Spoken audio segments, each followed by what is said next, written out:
Hello, good afternoon. Welcome to another video from TW White & Sons Mazda. Taken in part exchange this morning. Here we have a Mazda 2. This is the Mazda 2 Black Edition.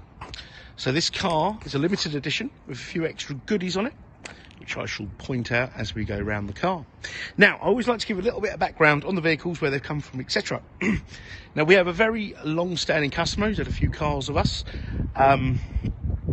Local tyre business, actually, and they bought a few cars, and this is his colleagues, his business partners' old car, which he bought this before his colleague was in touch with us, if that makes sense. So this actually came from Invicta Motors in Maidstone, but they pick up their new MX-30, so our all-electric vehicle, this morning. So he was referred to us, so thank you very much if you're watching this video. And we're delighted to have this. Now, this has done 18,295 miles. It's in dynamic blue, and the Black Edition, guess what, gets black wheels. It gets this black roof spoiler. You've got parking sensors, okay, and you've got that black insert on the dash there. All right, so a few little accessories they've put on the car. I believe these were extras as well, these little vent rings, okay, and on top of all the other specs. So I think the base, the model it's based on is the SEL. It's very well spec'd anyhow.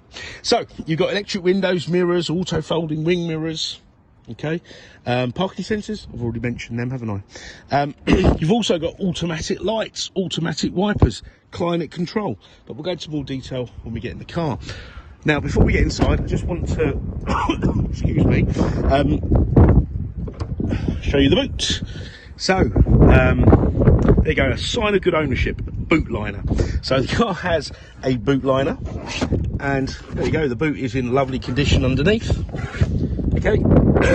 And these cars do not have a spare wheel as standard, but there is space for one should you require one.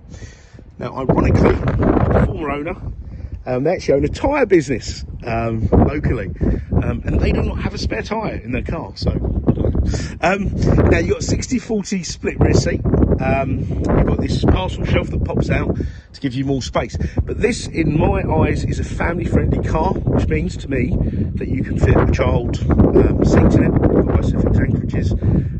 You know, you don't have to have ISOFIX seats, but you can fit a push chair and all the bits and pieces that go along with it. Now, that's something I would have never considered 3 years ago, but ever since becoming a father, I can see why these things are so important. Now, the customer actually got the car sort of cleaned in a car wash before we brought it in, so it's not been valeted, so it will require a valet, so do excuse a little bit of dirt, but you've got ISOFIX anchorages on the two rear seats there. It's all in great condition, there's no unpleasant smells, and the roof lining is all in great condition.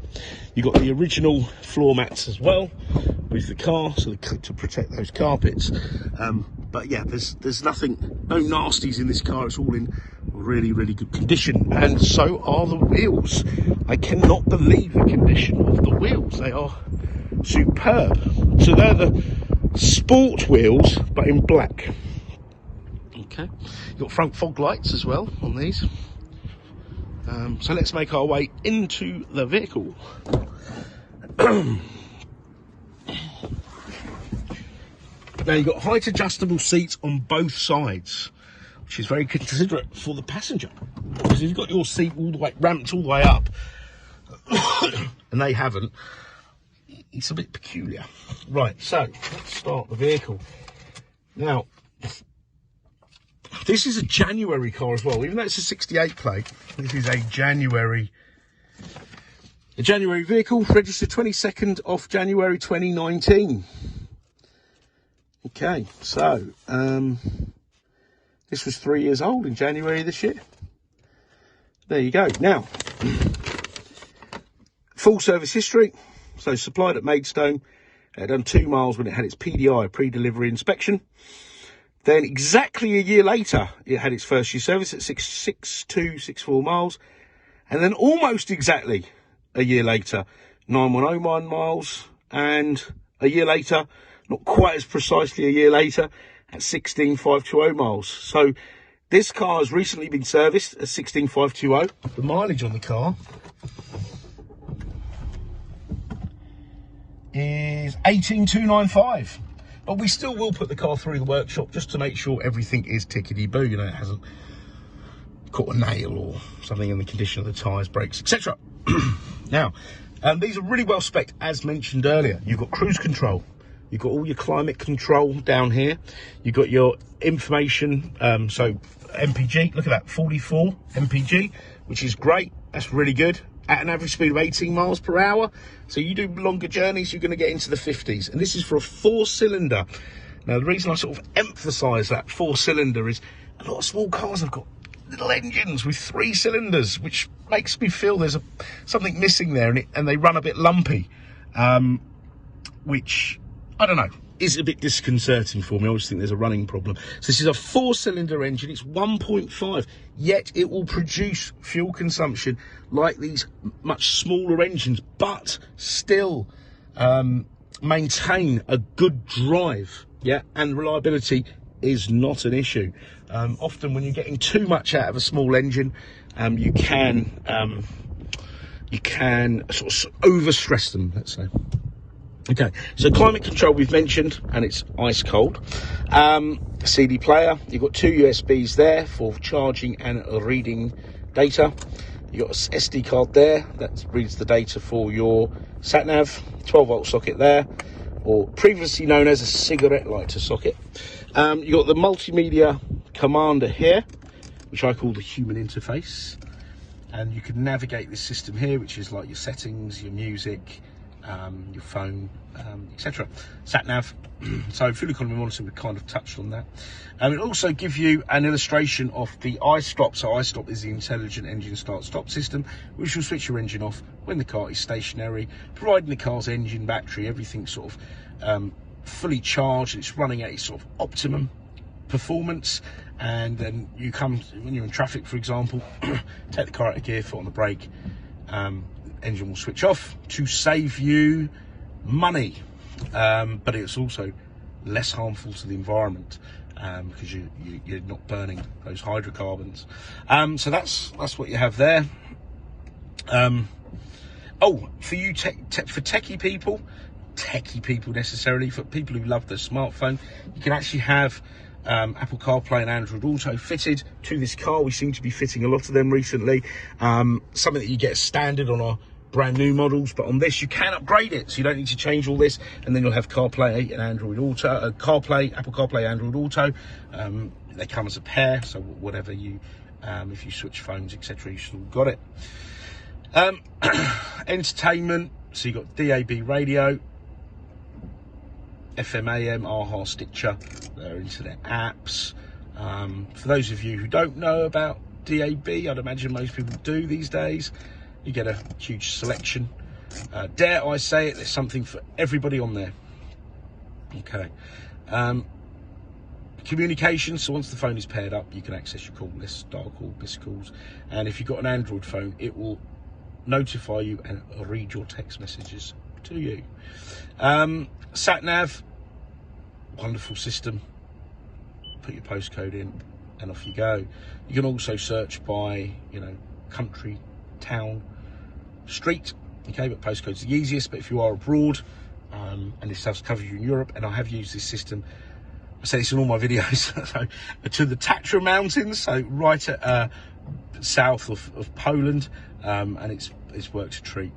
When I visited a place called Zakopane ski resort, it was very good. What this also has, like all sat navs do, but I find this one a little bit more comprehensive. You can find places of interest, and I'm always looking for places to put fuel in, especially when there was that fuel shortage. And it will tell you all the fuel stations, the direction and the distance. And should you set up a Wi-Fi hotspot from your phone so your car is connected to the internet, it'll also give you fuel prices, live traffic updates and weather updates, amongst other things. Okay, so now I could be here all day going through every single part of this menu, but I'm not, because it's guaranteed to probably put you to sleep. Display settings, you can turn this display off, etc. Safety settings, you've got smart city braking, lane departure warning, parking sensors. So smart city brake support. I'll give you a scenario. You're in the car, stop start traffic, you're distracted, it's a hot day, you feel a bit tired, lethargic, fatigued, and your car rolls and it's sort of heading to the car in front. The car will apply its brakes. So if you do it, that's providing there's no driver input, you're not accelerating, steering, braking, it will apply its brakes to avoid that collision. Doesn't have to be with a car, it could be a person, okay? Now, a lot of cars have been equipped with these. A lot of accidents statistically happen in such scenario at such low speed. So by having this, lowers insurance groupings, makes it a safe car, and it should also reflect in your insurance premium. Lane departure warning. If you were to veer out of a lane without indicating, it will warn you with a bleep or a rumble. And you can turn that off. Should it irritate you? Should it be highlighting what a poor driver you are, or I am? So yeah, it keeps you in check. Sound system's great.